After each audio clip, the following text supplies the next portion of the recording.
was to learn and to preserve the existing environment. I want to help you sort of see how this historical work relates to environmental questions. We can presume that these older neighborhoods he sought to preserve were comprised of smaller scale buildings with assured vegetation, ecologically preferable to the McMansions that would have replaced them, right? But as he set out to do this, what he found was that the documented history of the Upper Keys was missing. It just wasn't there. There was a lack of materials. So he set about to fix that. He established the Historical Preservation Society of the Upper Keys with the purpose of collecting and archiving pretty much anything he could get his hands on pertinent to Keys history. And he learned computer languages and created a virtual library of Keys history. You can see, if you browse that library, that he emphasizes the natural environment, material culture, and the social, political, and economic contexts in which technological and environmental change take place. To give just one example, you can find a page on the eradication of the native wild cotton in the Keys, which is now an endangered species. So that's just one of many, many pieces of this. Okay, and I'll come back to talking about Jeremy in a moment, but let me say a few things about this idea of reading the landscape. So I know that last week you had a historian in here, April Merlot, and so maybe some of what I say will link up with some of what she was doing, possibly. So historians and geographers in particular, and I'm a geographer, both talk a lot about reading the landscape. Geographer Don Mitchell, whose research focuses on industrial agriculture, is interested in who labors to make the landscape, under what conditions, and what relations of power does landscape conceal or reveal. So he says this: landscapes are produced, but not self-evident. They are at once local and not local. So as we watch this video, we can think about all the non-local factors that place folks in harm's way. Landscapes are functional. They're sites of investment, he says. So again, we can see how the push to invest shaped who was in the Keys. And finally, he says history is key to reading landscapes, but that landscapes often hide their histories. Okay. So then there is environmental historian William Cronin. How many of you have read some of Cronin? 1, 2, 3. I thought there'd be a lot more people. Okay. Could April talk about William Cronin? It's C-R-O-N-O-N. Okay. Not I-N-O-N. Okay. William Cronin, he's an environmental historian, and he and his, I'll call them geohistorical students, because he's actually in a combined geography and history program at University of Wisconsin-Madison. They've actually developed a website on how to read a landscape. It's really interesting. And it includes tips such as bring curiosity, leave behind assumptions and biases, look for layers of meaning in a single place, look for what may be concealed, and learn to use historical methods such as documents, aerial photos, and so on. One method that both historians and geographers use to look at environmental change is oral histories. Cronin's article, A Place for Stories, Nature, History, and Narrative, starts with, in the beginning was the story or many stories. It's often through these stories that we learn something about the previous landscapes. And to give you an idea, Cronin talks about 2 books on the Dust Bowl, another kind of disaster, as we'll think about today, that were published in the same year, on the same subject, using the same documents, that came to very different conclusions about the social causes of the Dust Bowl and its outcome. So this raises a set of questions for us. How do we know what happened? How do we gather the stories, evaluate them? How do we explain events and outcomes? How do they give meaning to place? What is the role of knowledge and memory and of attachment to place? How are places made? For whom? By whom? How do we read the landscape? And how does that help us understand ecological and environmental change. Well, Jerry Wilkinson can tell us quite a lot about reading the landscape. He's been reading the landscape of the Upper Keys and beyond for decades, and he's provided us with essential tools for embarking on that task ourselves. And I think it's interesting to learn a little bit about how he did this. He did it by traveling around the entire Southeast, by collecting documents, images, and artifacts, by talking to people who had lived the history and made it.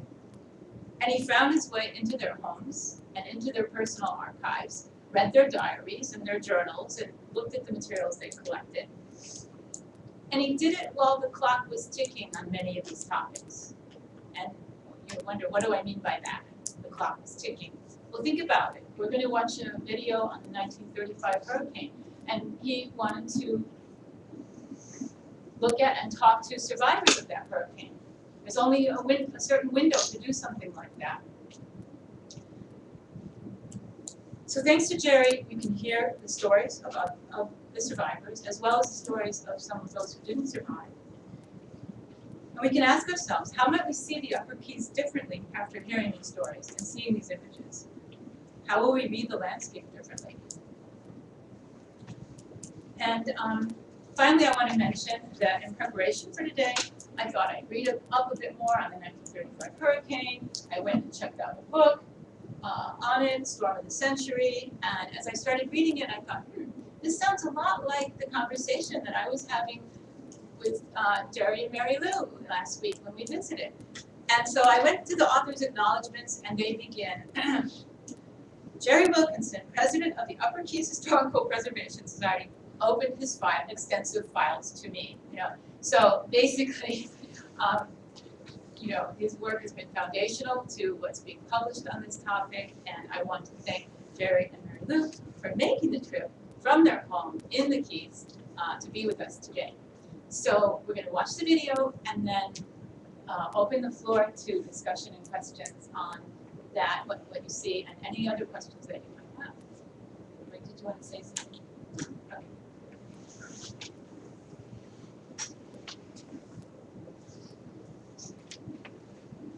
This will be good? Yes.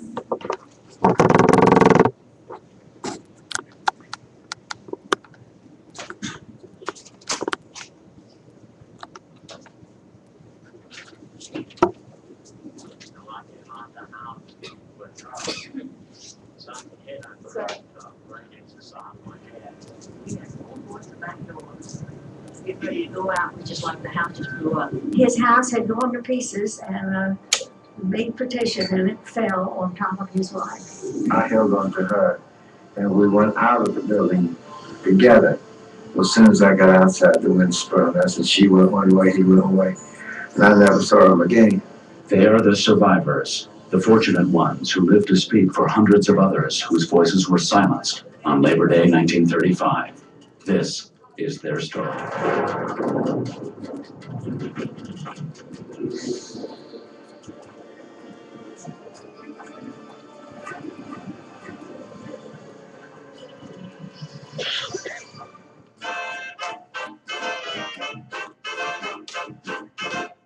The Florida Keys, the summer of 1935, a paradise seemingly blessed by nature. A young girl at the time, growing up here was close to heaven. We used to go fishing all the time and got all the crawfish you wanted. Moonlight nights, we'd go on boat rides, it was just beautiful. We thought we were, we were poor, but we weren't. Fisherman, guide, and turtle hunter Jimmy Woods remembers that lost innocence. Well, you could lay anything you want to down any woods there and come back a month later, right where you left it lay. You sure can't do it now. On September 2nd, 1935, a big part of that innocence was swept away. Because under its beauty and largesse, nature had a dark side. This narrow, low-lying archipelago stretching south 100 miles into the Atlantic could turn ugly, dangerous. It's a region about which one of its residents, Ernest Hemingway, wrote, There is no autumn, but only a more dangerous summer. Evanette and Laureate Pinder lived with their parents right on the beach. You just look at it, wonder how it can get so mean, I tell you, because it sure was. How can anything so beautiful become so hateful and mean and so dangerous? The local residents were about to discover just how dangerous. They had all experienced hurricanes before, and with a youngster's sense of immortality, Lucy Parker reveled in that danger. I loved hurricanes. Screwy maybe, but I liked hurricanes. Now in 26 and 29, we had a big time, because I was young. And I did until it hit that night. And my Uncle Preston and Daddy said it was going to be a bad one. When it hit, that night we found out how bad. By the time it was over, not only hundreds of souls, but also paradise would be lost. In the days before killer storms took innocent names like Camille or Donna, the lime growers, pineapple planters, and fishermen of the Keys, the conchs, didn't need warnings dropped from airplanes to know a big one was on its way. Jerry Wilkinson, president of the Upper Keys Historical Preservation Society. The local families relied completely on their barometers. The hurricane forecasting was not an art with radars and hurricane-seeking airplanes and things like we have today. They looked at the barometer and they could tell how much the barometer had fallen and the rate that it fell, and judge the intensity of the hurricane. And Dad told us, they kept saying we weren't going to get that hurricane. But Dad said we were. He said because the barometer was going down. So we was battened up and in the house and everything when we were ready for it. First sighted in the Atlantic east and north of Turks Island, the hurricane swept over Andros Island with some of the most intense winds and waves in recorded history. But despite its intensity, its path was uncertain, as if it was toying with the conchs. Another diligent barometer watcher, Jones A. Purvis, the lighthouse keeper at Alligator Reef, noted in his log that day that the barometer had fallen to as low as 27.35 and then had risen again to 29.38, close to normal. But then it began to fall again. On shore, heavy rain was already lashing the residents in their storm shelters and battened up houses. Janice Parker Gentry, the oldest living survivor, remembers. You could feel the spray come right, the house wasn't sealed, and you could feel the spray coming right in through the boards. It was that bad, and you could look at the barometer and you could see it move like it was a clock. That's how bad, it was. The barometers continued to plummet, and before they broke, they would hit a low yet to be equaled anywhere over land in the Western Hemisphere, 26.15. The predator had taken a sudden, unexpected turn to the west. It came in fast and compact, with sustained winds in excess of 200 miles an hour. As one of the survivors said, when he went home after boarding up a building here in Tavernier, he turned on the radio, and this was at about 7:30, and the house, his roof off of his house blew off. But the radio was saying the hurricane was going to be here after midnight. So he had no idea. And somebody asked him, well, how did you know the hurricane would come? He said, well, when that roof blew off my house, I knew the hurricane was here. On Alligator Reef, the lighthouse keeper was just preparing to light the lamp for the night, when, according to his log, the lantern glass began to break. Flying glass was dangerous to life. I can't go home. Everything I got is gone. Stormy weather. In Tavernier, just to the north, Lime Grove field hand Clarence Alexander and several friends had taken refuge in a sturdy building next to the grocery store. We all colored people was in there, and one guy, he spoke, he was about drunk too. He said, y'all gonna have to leave out of here. The colored gonna have to leave out of here. There was enough room for the whites. So we left from there and went to the car boxes. That was in the train. Car box. We got in the car boxes, and late that evening, about 3 o'clock, when everybody got out from over there in the car box, the wind started blowing, and that's when the sad time came.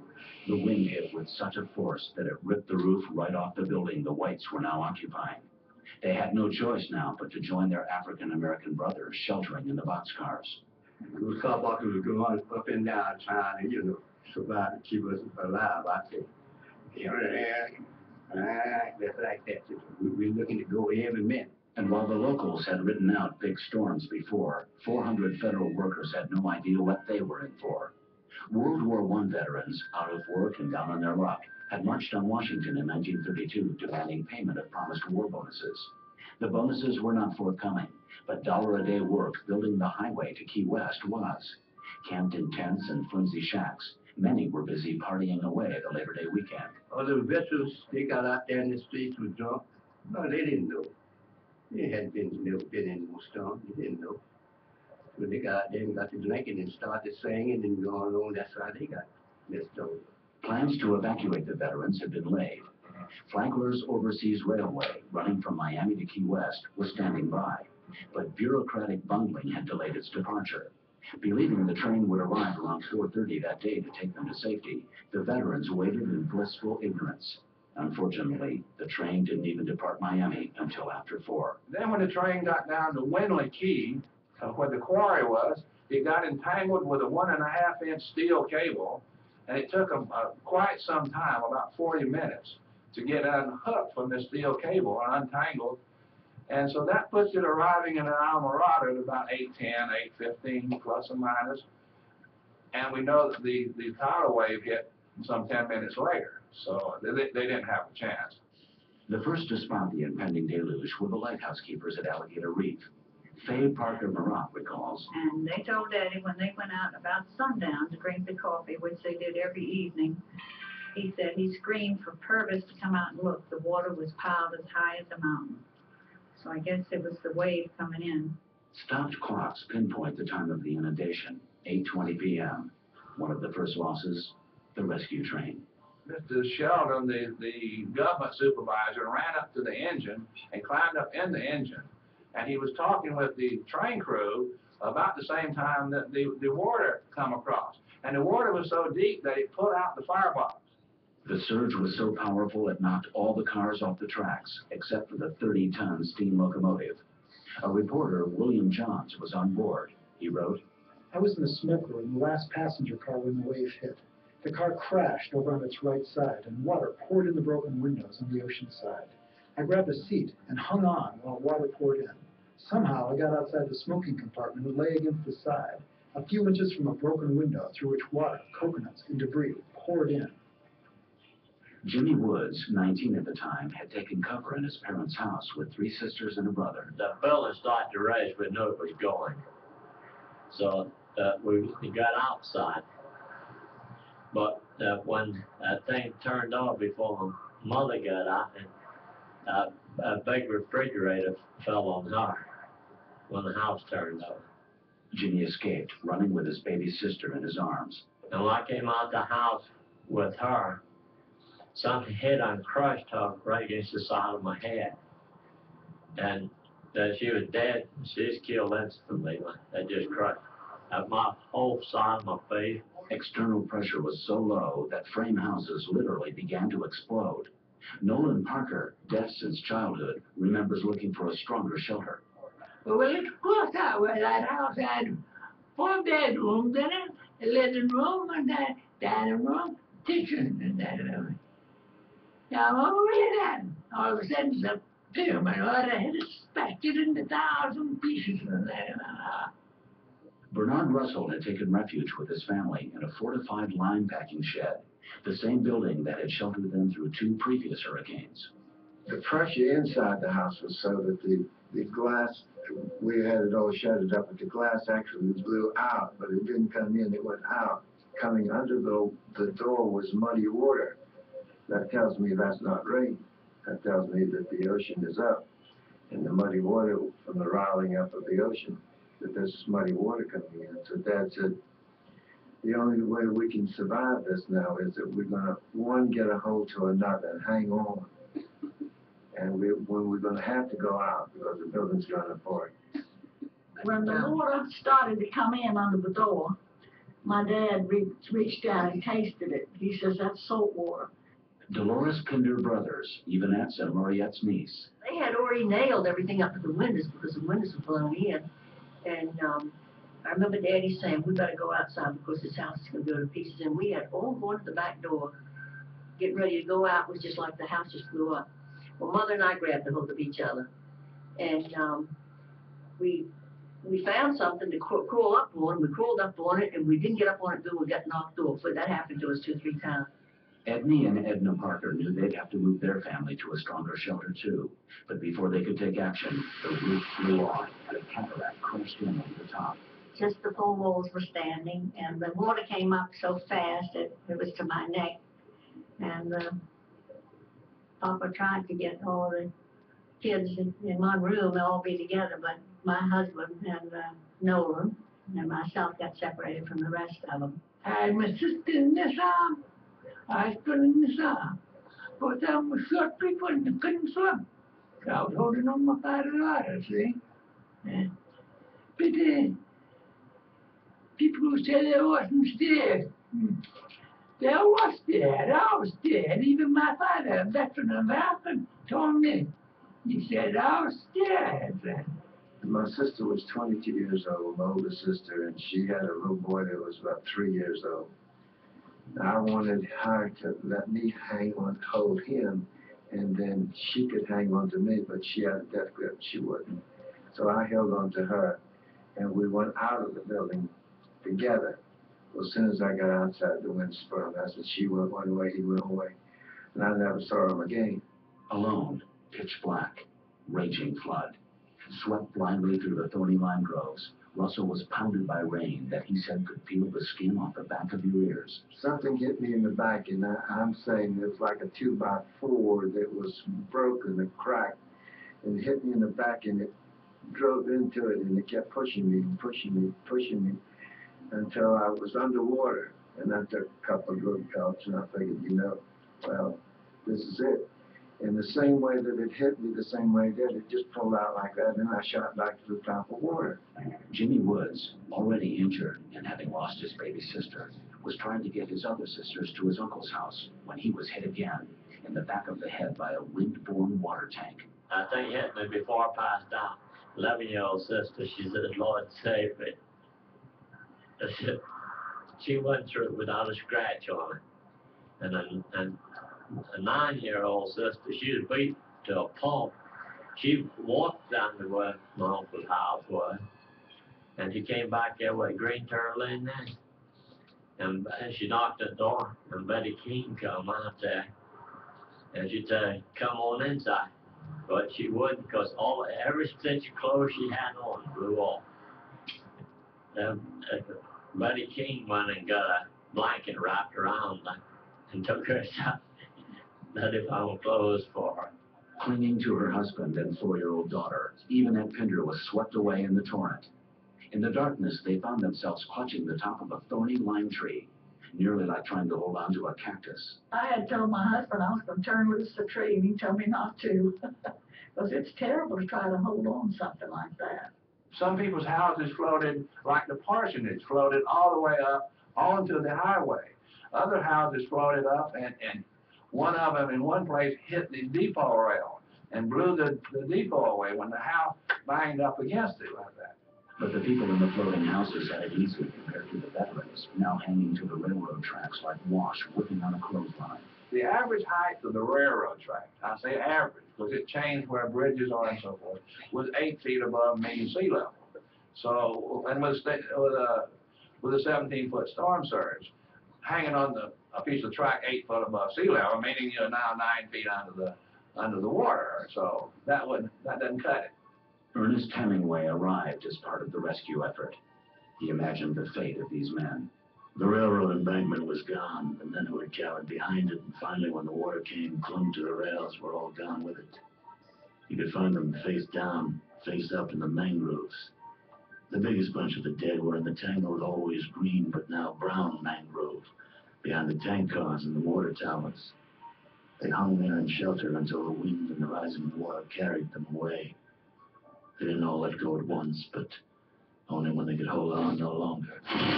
But as fast as it had come, the flood ran out. The railroad causeways, which had acted like dams, crumbled under the massive water. And for some reason, it sucked Mother right underneath it, and it was the whole side of the building. And I had on a coat. Well, the rain felt like golf balls. And I took my coat off and held it over Mother's face because the only thing that she had from underneath that debris was ahead. I mean, from my shoulders down was settled on her. Well, I hung on to a tree when that water went down. I went down in that lime tree. I had nothing on but one shoe. That water took every piece of my clothes off. And I was scratched from my head to my feet. And I don't know how long I sat there, but I remember hearing Daddy calling us. And I yelled to let him know where we were at. And he couldn't budge that, whatever it was on Mother.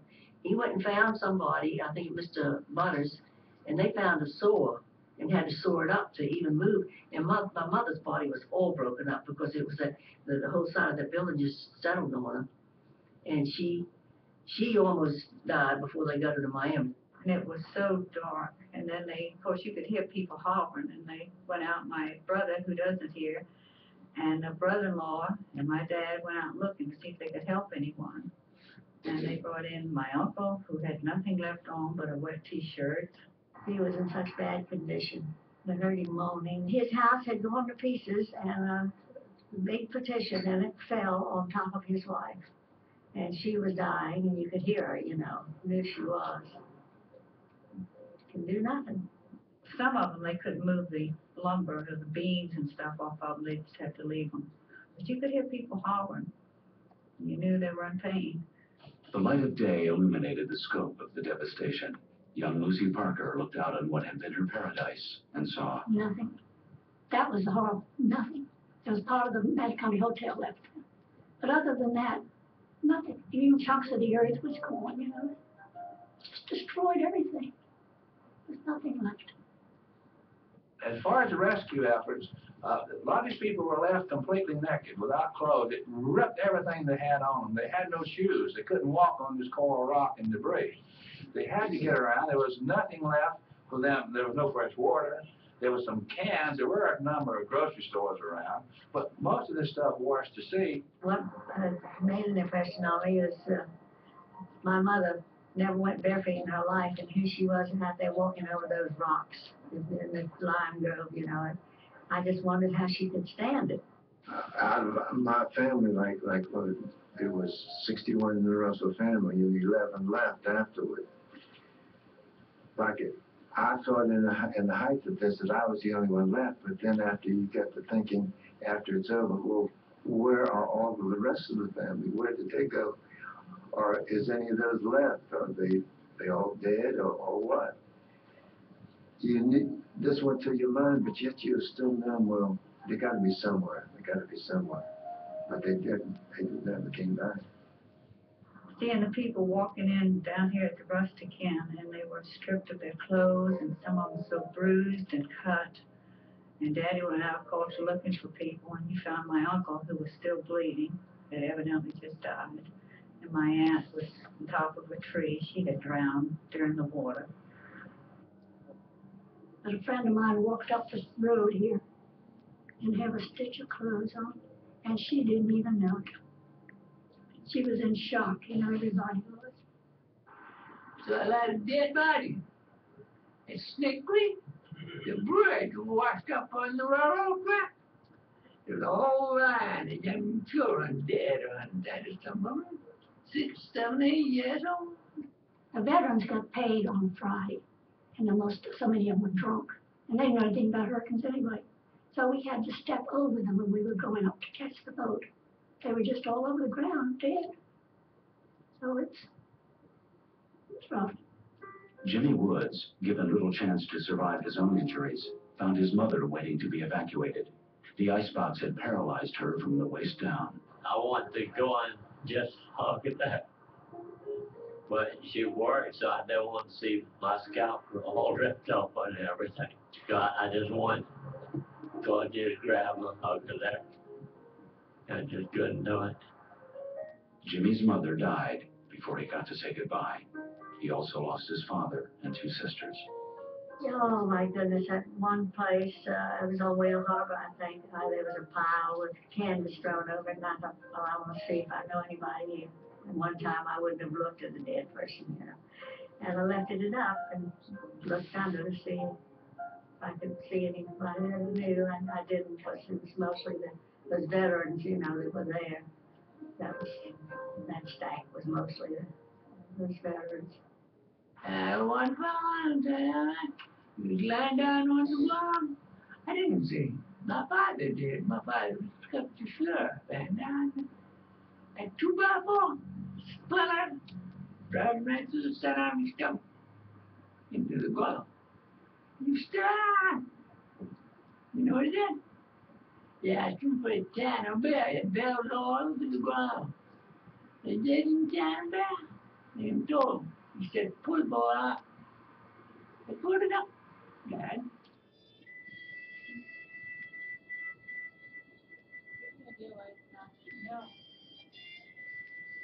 Cleanup crews were met with an overwhelming job. The wind and water had scattered bodies all across Florida Bay.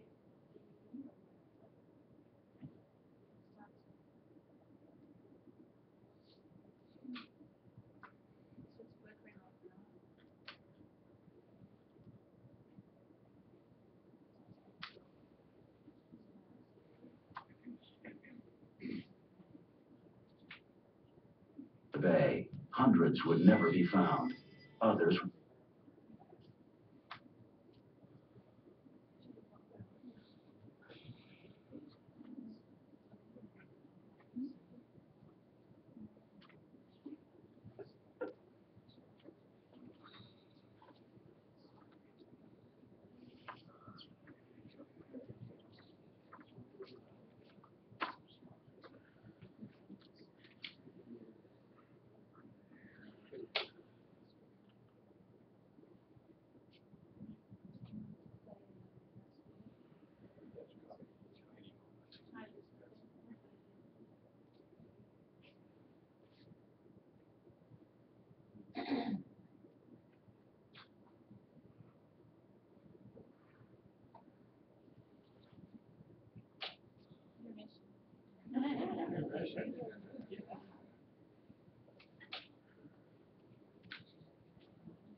Let me be clear that this film is based on the work that Jerry did. Israel together. So you're gonna get to ask him. Wait, are we here? but $1 a day work building the highway to Key West. Okay, you guys let me know. You're almost to the end. You're almost to the end. Oh, wait, did I go too Had far? been real fitting on stone, you know. Yeah. Really? We had the train? Yeah, we had a train. I mean, I've only seen this like 3 times, so for me, I think I tried to.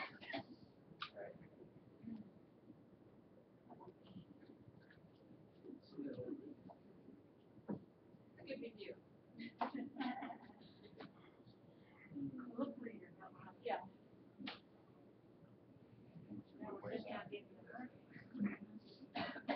As fast as it goes.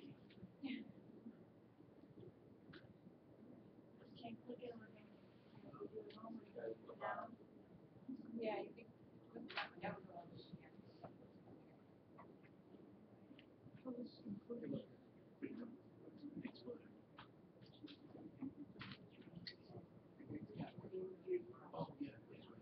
Oh, yeah, we are. Still have a long way to go. Seems like it's going down fast.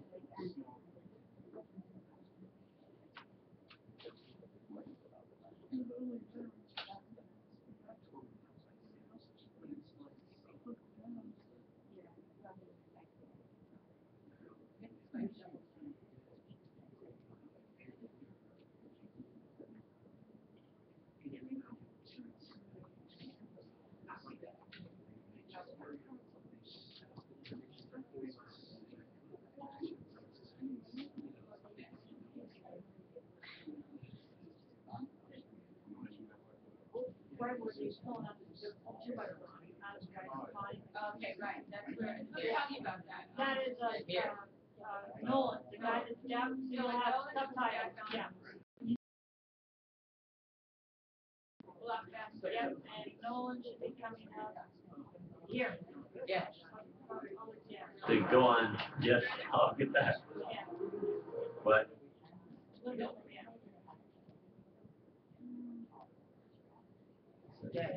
Well, yeah, right now. Here. Here you go. Just put it up. Okay, good, That's good. Yeah, Very good. It's almost over. Cleanup crews Okay.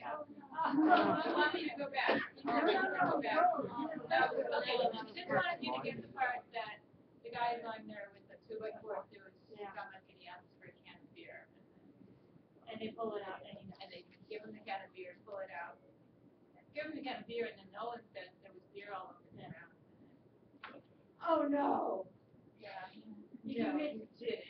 Bad. crews were met with an overwhelming job. The wind and water had scattered bodies all across Florida Bay. Hundreds would never be found. Others would be, as far as 40 miles away. One of the biggest mysteries I know of this hurricane was that I had a first cousin who had a little baby at the time, and she was found over on Cape Sable, which is 40 miles away.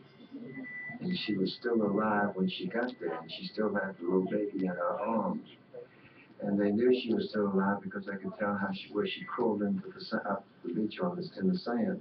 With the danger of wind and water gone, a new threat raised its ugly head: disease, pestilence. As far as the state health people said, there's nothing to do but cremate these bodies in situ, in place, right here on the island, right where they're found. They had to wear gas masks. The odors were so bad. They had to disinfect their hands just about every 15 minutes. They had to go put mercure cones on their hands because the tissue was just literally falling off the bones. Ernest Hemingway had come by boat from his home in Key West to help. A wounded World War I veteran himself, he was outraged by the fate of his fellow veterans. He felt they could have been easily evacuated. You found them high in the trees where the water had swept them. You found them everywhere. And in the sun, all of them were beginning to be too big for their blue jeans and jackets that they could never fill when they were on the bum and hungry. Well, you waited a long time to get sick, brother. 67 of them. And you got sick on the 68th.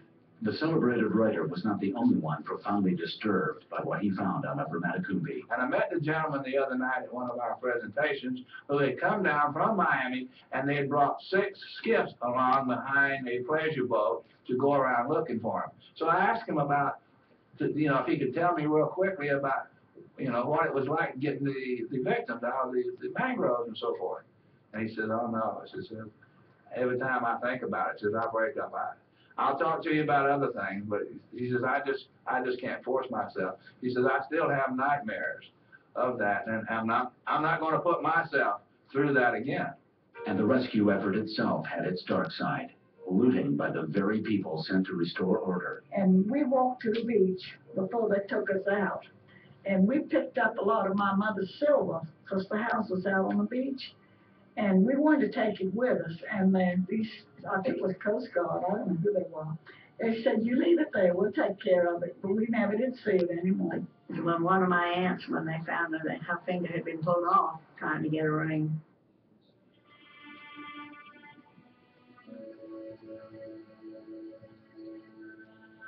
But, as for all survivors, the draw of home far outweighed the horrors. I asked my dad, I said, what are we going to do? Where are we going to go? He said, son, the only thing that you and I own today is a little bit of property in the Keys. That's the only thing we've got. I mean, everything else is gone. And he says, we go back and we make the best. We start over. And that's what we had to do. Miraculously, the Angel in Pioneer Cemetery had survived. Nearby, upon barren, salt-covered coral, the survivors began to rebuild. The center of the community was a new Methodist church, and, later, a monument to all the hurricane's victims. Far from driving these families from these islands, Hurricane 35 had strengthened their resolve to hold on to their little piece of earth.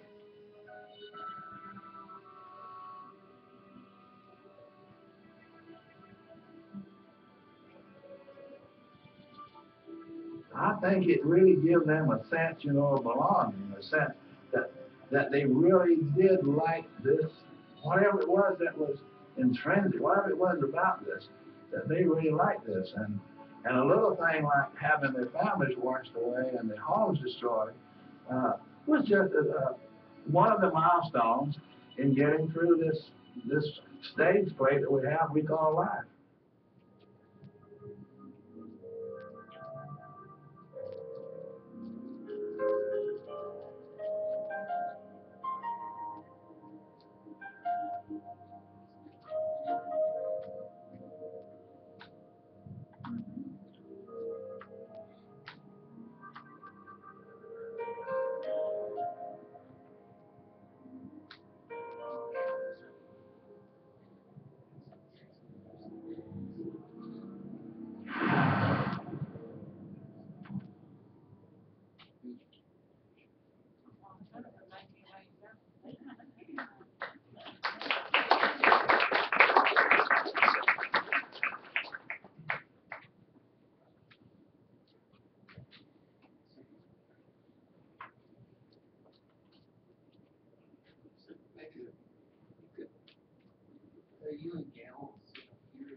Now we won't be staring into that, but we can actually see. Yeah. So you must have questions and comments, I hope. And, yeah. Yeah, so after that big impact, I mean, I'm assuming it made national news. And what steps did it take the federal government to change how we look at weather and technology and, you know, the lives of people? You noted no one talked about leaving the island and evacuating it. Not a single one thought of that even mentioned. Because they trusted their barometers and they do more, you know, than the weatherman. They're still undetected. What's that? It was a political thing, really. It's kind of funny because half of the people there were World War I veterans. Probably don't even know about the bonus army, the struggle that the World War I veterans had to get their bonus after World War I. And FDR, the president, had sent them down to build a bridge around where the ferry boats used to be. And it's 1935, 1936, election year. And FDR now coming for re-election. So the government had to prove, and they did, very successfully, it was an act of God, and nothing they could do about it. And so the veterans got left out down on the bridge. Because they didn't send the train until 4:30, and the hurricane was going to be at 8. So actually, they didn't do a lot. It's kind of like Andrew. We don't remember much about Andrew down here. Most of us forgotten about Andrew. So nothing they did have inquiry. They had a congressional inquiry, typical government. They did give the veterans and their survivors $450, which was their World War I bonus they were supposed to get. And so I know of nothing other than the step that we made since 1900 hurricane in Galveston, where we did nothing, and we come up with technology. It all hinges on technology and the government spending the money on technology. And what about for example, how the looting, as you said, even the Coast Guard or whoever it may be that was there to rescue and restore order? I mean, was there insurance at that time, or was that even around, or could they make any claims? I know nothing. I was 5 years old when this happened. I didn't really know there was property insurance. I was raised on a farm in Central Florida. I personally didn't know what. There was one man that had insurance that I can prove. And hinted to me if you can't footnote it, if you can't endnote it, you have something. go by. The only thing I can find in writing was the man who owned the Hotel Matty Company, which is not in this movie. He did have insurance on the hotel. And nothing else in the Upper Keys had insurance that I know of. So FEMA would still be, something to come. You wanna talk about the Red Cross houses? Well, they did, that was what Mary Lou was mentioning. The Red Cross was one of the first responders. That's what the Red Cross has been in emergency. The Red Cross come down to help the survivors and so forth. And part of these people losing everything, the houses, everything they had, they did come first. The Red Cross promoted to FERA, who is the Federal Emergency Relief Administration, to help them, and they did build 29 houses for the survivors. And there's only 670 people in the entire Upper Keys at the time. And the building of these 29 houses even caused problems politically. 4 months later, they have a hurricane here in Miami that comes to, it's called a Yankee hurricane, because it comes in from the north instead of from the south, and they call it the Yankee hurricane. It damaged Liberty City, and it comes to did a lot of damage in Liberty City. The people in Liberty City want to know where were their houses, How come we don't get new houses? Not only new houses, better houses than we had before the hurricane. But the Red Cross did, through Federal Emergency Relief Administration, did get money to do that. It's the last house that I know of that built someplace. Go ahead, yeah. The Great Depression was going on around this time, right? The Depression, yes. Yes, it's was Depression time. Absolutely. That's why the veterans were down there, really. Yeah, that's a really important point, because, I'm gonna interrupt you for a second. One of the things you might not be thinking about is why were the veterans there? Yeah. You're just assuming, they were there because there was work. Well, not exactly from what Jerry's told me. It was because they were a political liability in Washington, right? They marched on when President Hoover was running for re-election. They marched on Washington, D.C. They called it the bonus army. There's really a hint about the bonus army. Came from all over the United States to march to get their bonus in the war of 1918 and 19, and their bonus was given to them in 1945. And this is 35 they had now. So they wanted their bonus to be paid to them. When it went back and forth in Congress, we know we're saying that today, back and forth, it was always vetoed, that would happen. So they marched on Washington, D.C., physically, with no guns or anything, just marched in there. And President Hoover, General McCarthy, and kicked the veterans out with tanks and guns, chased them out of Washington, D.C., out into some empty ground out there. And then burnt the houses that they had, houses that were cardboard shacks that the veterans were camped in. So this was a case where they thought this might be, and of course this running against Hoover. Hoover kind of got stomped in the 1932 election, and they thought this might be. Here's the same person, now it's putting the veterans down here in harm's way and not going through with anything to rescue them, anything effectively. They had a plan, but like many plans, government plans especially, they don't seem to work. But government did issue, but it was so political, and to me it was kind of pathetic. Yeah. So you had a question about the Depression. Oh, it had a lot of influence, right?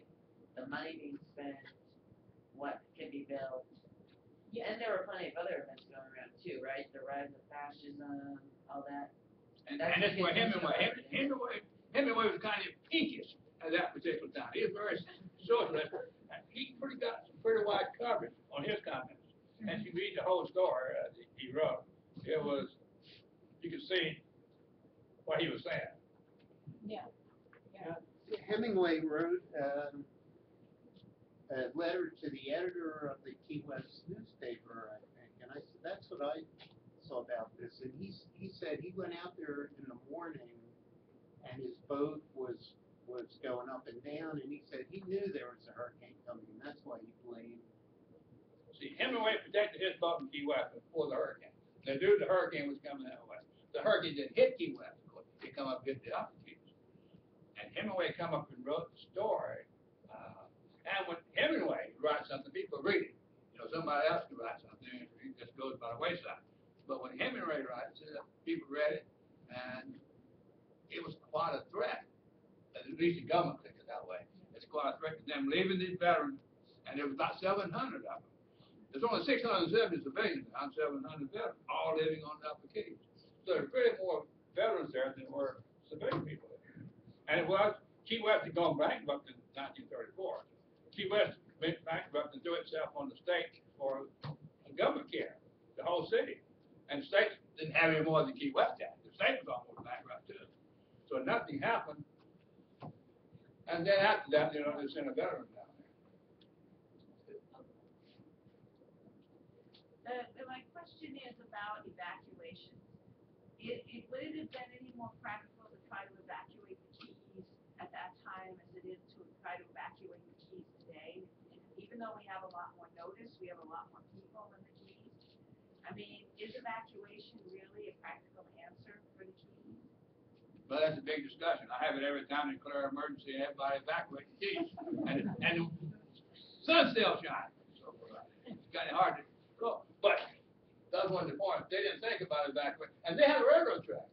Monday morning before the hurricane, a train come through and nobody got on it. Absolutely no one got on the train. And they put on extra cars so they could take extra people from Key West. So they come through at about 10:30 in the morning, went to Miami, and no one got on. You mentioned that you were 5 years old when this all happened. Where exactly were you during the events of this? You were 5 years old. Yeah. He wants to know where you were. I was in Lakeland, Polk County, which is Central Florida. But it went to the west of me. It come up through Everglades City, went out into the Gulf of Mexico, came back into northern Florida, Taylor County, upper Cedar Keys and so forth, came back in and made landfall again.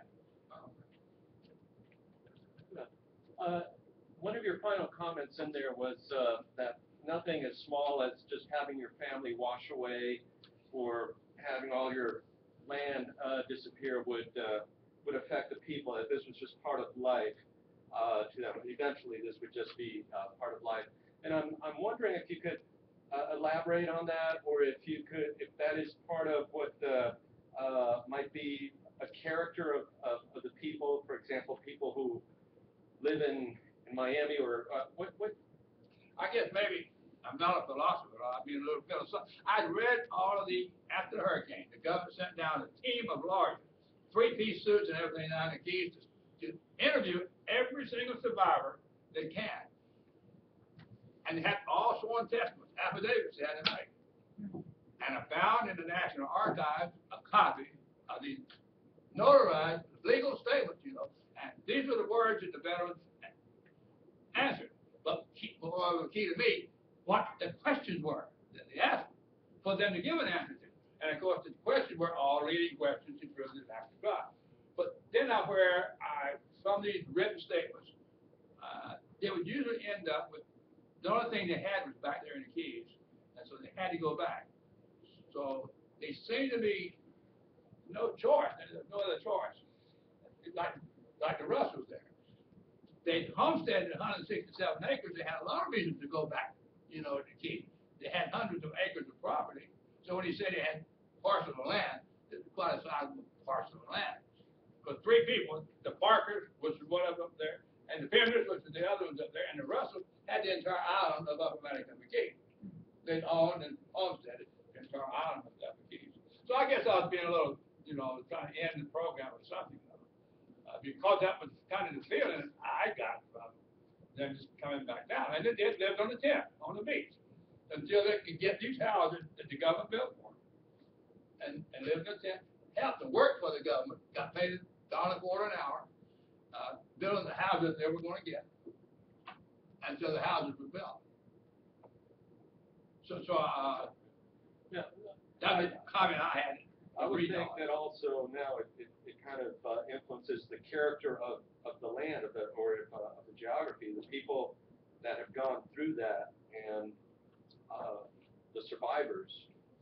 All they knew, they came from the Bahamas and went to Key West. These are all Bahamian descendants of the Bahamas. They're there, all the homesteaders. And this is all they knew and all they had. So they had nothing else to do. They had no real education to speak of. They had no trade, farming and fishing. if you read the 1935 census and look at occupation column, housewife, farmer, fisherman is about all you had. You find one minister in the Keys, one accountant, and a few other things, which was going to probably building a road. They had nothing but farmers and fishermen. They're going to build a highway to the Keys for farmers and fishermen. So they brought in all outsiders. So the whole thing is, when you look at it, especially documentation, well, what survived of it. So, in regards to the farming, the land growth, Sapodilla, whatever else they grew out there, was there more agriculture after that occurred or less? And if so, like, I mean, how did they kind of start that up again? How long did it take? That was kind of the transition time. It had pineapple was the big things in Upper-Keys, raising pineapple. Plague had come through on the pineapple to kill them all, and the key lines would come in and take their place.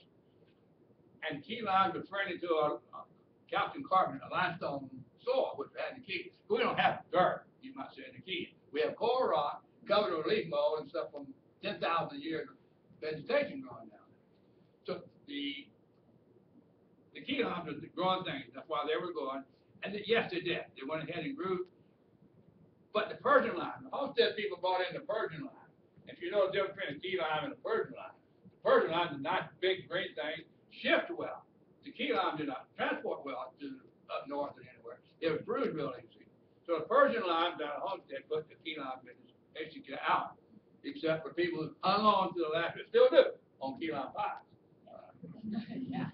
Normally made out of canned juice or something out there. If this storm had occurred a lot later, like maybe around today, would the effect still have been as devastating? Because what was the storm? What, a Category 5, or was it something like Superstorm Sandy? Category 5, it's the lowest barometric pressure that's ever been measured over the North American continent, ever. You know, at sea, out at sea in open water, they've measured lower barometric pressure. You know, low pressure, high pressure, this is what causes wind.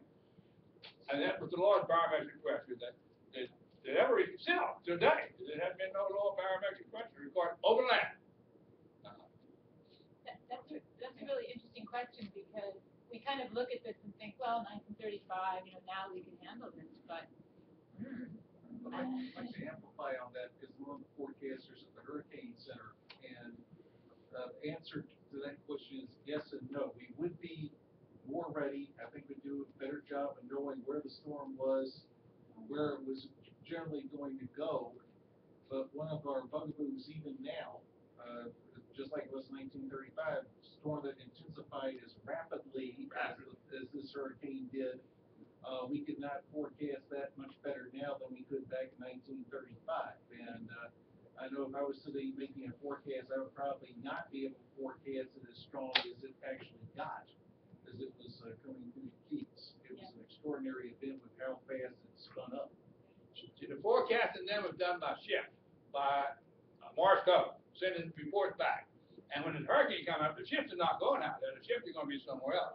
So they simply did not get the reports. And 2 or 3 days later, it got relayed around to the Signal Corps. The hurricane report started out with the Signal Corps, the Army Signal Corps, because they had communications and they could transmit data. And ships had captains, ships had barometers, and ships could measure winds and so forth. So that was their job. It didn't work much better in 1935 than it did in 1900, yeah. Oh. If people have been a lot more efficient back then, human error, could a lot more lives have been saved? Kind of like how I'm saying if people had been more efficient back then, could a lot of death been prevented?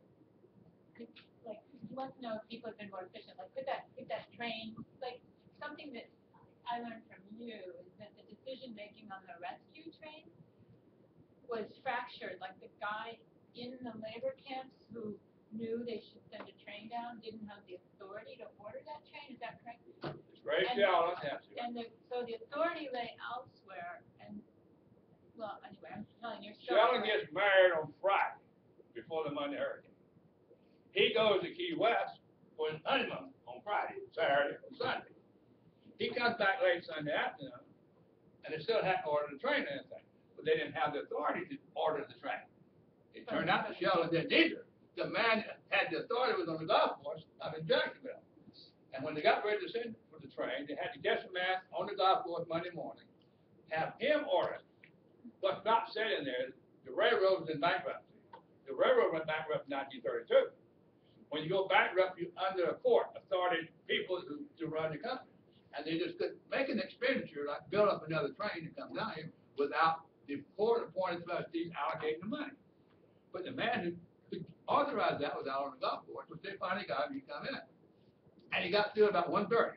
The phone call come in to 36th Street, down where the Buena Vista, the shipyard, the railroad yard was. It was Monday, it was holiday. They didn't have a train, you know. They didn't even have one.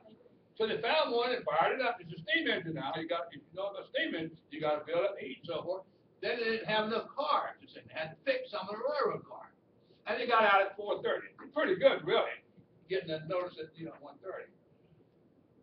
When the first thing they came to, the drawbridge were out with trains, because we had drawbridge, still maritime community kind of in the Keys. So they get to Homestead at about 4:45, I believe.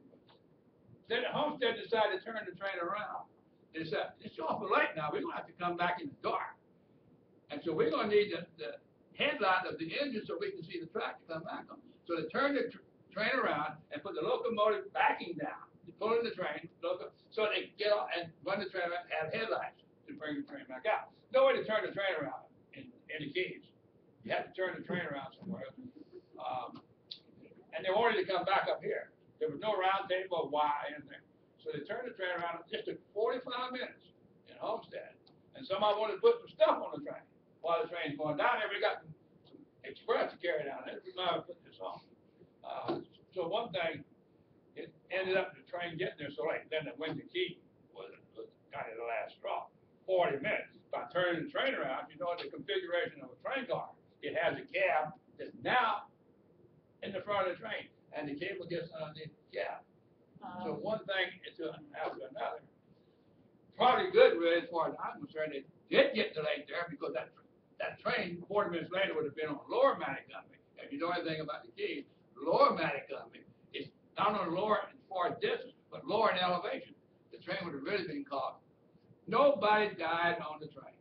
Of all the people that died, everybody was on the train survived. But when you hear that part of it, you wouldn't necessarily say that it was just a natural disaster. This was a social, calamity of errors. I think you read through the Scarlet Essentials if you want to know. He has some pretty good doc. He actually went to the National Archives. He come down and stood on the ground where all this place, this gentleman did these things happen. Had the word got through, they did make a plan, by the way, when the government first came down here. They never did follow up on the plan. Nobody signed the plan. There was no coordination of the plan. There were no plan, really, signed and so forth. When Sheldon did call them back up, you got Jeff on the golf course. But then, had this an emergency.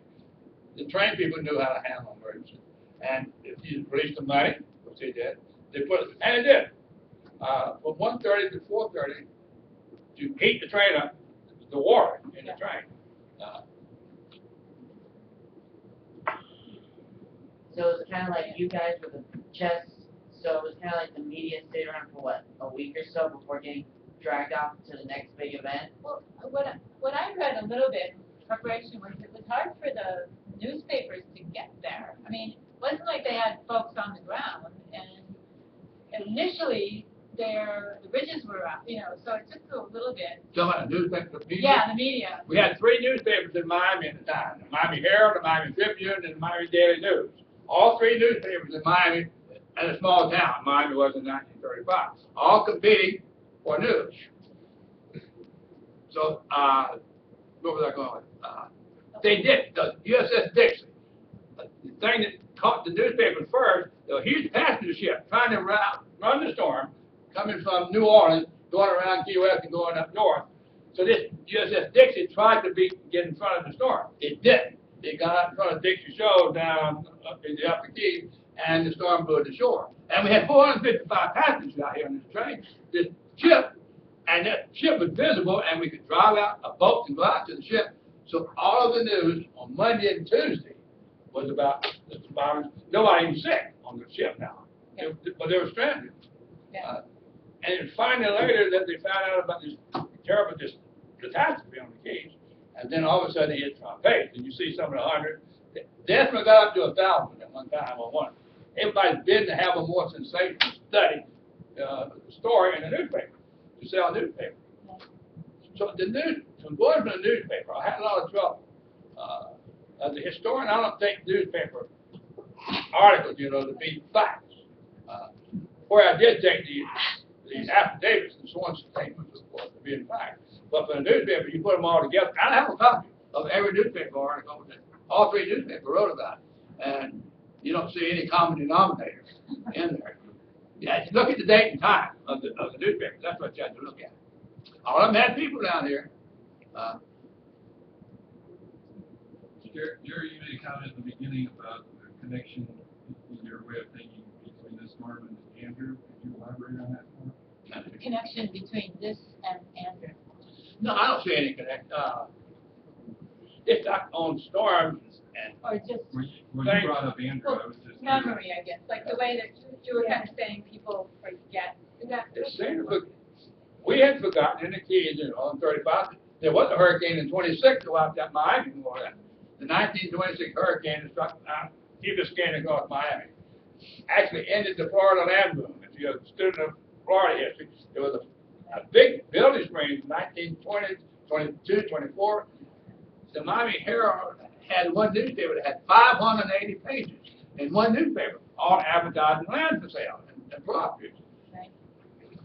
The 26 hurricane comes through and put an end to it. It put it into the Keys too, because all of the goods it could get through one railroad track now. The SEC serving the whole Miami to bring in goods and repair goods and do building goods. So the land boom was through in Miami. Mainly was through when the bankruptcy stock market in 1929. That was it. Put the seal on the back of the land boom was over with. But as far as the Keys in Miami was concerned, it was over in 1926 hurricane. And then right after that, the ship sank crosswise the harbor. There was only one entrance into the Miami harbor, and it sank crosswise the harbor, so boats couldn't even get in. The French Valdemar, I think, was the name of the ship. So Miami, if it wasn't for pari-mutuel gambling, I think, and rum running, that prohibition going on this time. If it wasn't for those two things, Miami would have had a hard job surviving. If you could compare the hurricane to other big events of the time, tragedies like the Hindenburg, the Dust Bowl, the Titanic, would you say they're all similar at all? This is what Doug Miles, he made the movie of the Johnstown flood. I don't know where you know what flood I'm talking about. Whole town got washed out in Johnstown, Pennsylvania, and he was making this action movie to try to show this. Well, he couldn't sell this movie particularly. He sold it to Channel 2 here in Miami, the public broadcasting. But he was trying to show the same thing. I don't particularly see a common denominator except things happen. The Hindenburg. Well, yeah. But it sort of speaks to kind of the arrogance of, the arrogance of humanity in the face of nature, and we can out technology everything, and we have to kind of take the dominion maybe over nature for granted. Well, maybe. And then it comes back to kick you once in a while. But in this, the people saw the barometer, saw the barometric pressure falling, realized something bad was happening, but they were going on their past experience a little bit, where they'd been through a bunch of hurricanes, but they knew this was going to be worse. I don't think they were. Well, right, but I don't think they were arrogant. Really. Well, but I mean, so that this happened in 26. That it happened in 28. Now we have it. People having hurricane parties during Andrew, and then people going. People not evacuating. New Orleans. I mean, I know there's differences, but.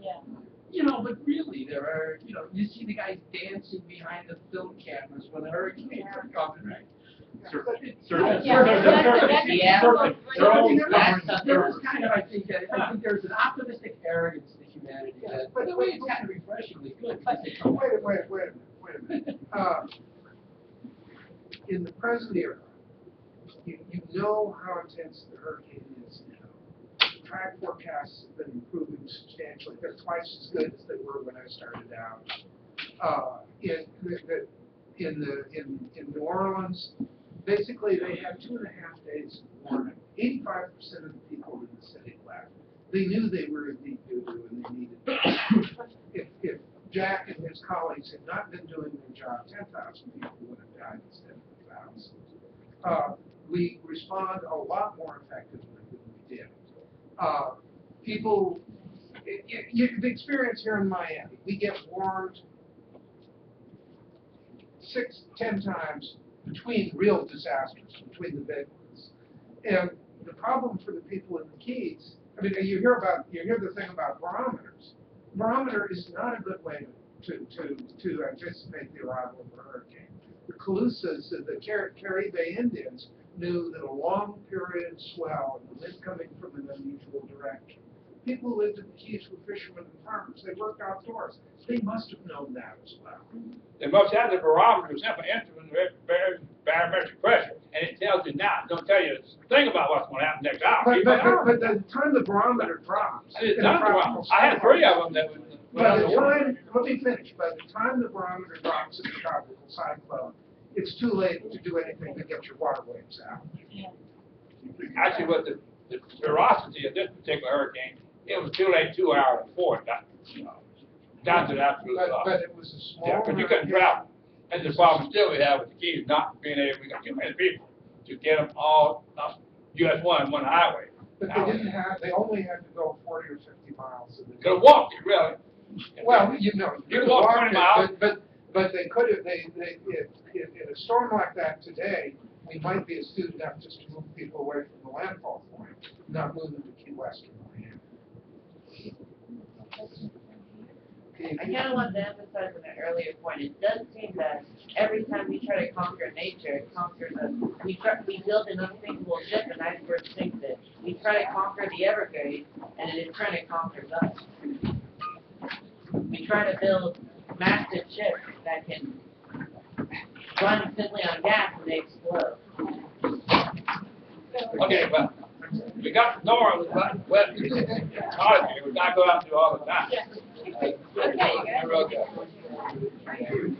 Thanks very much.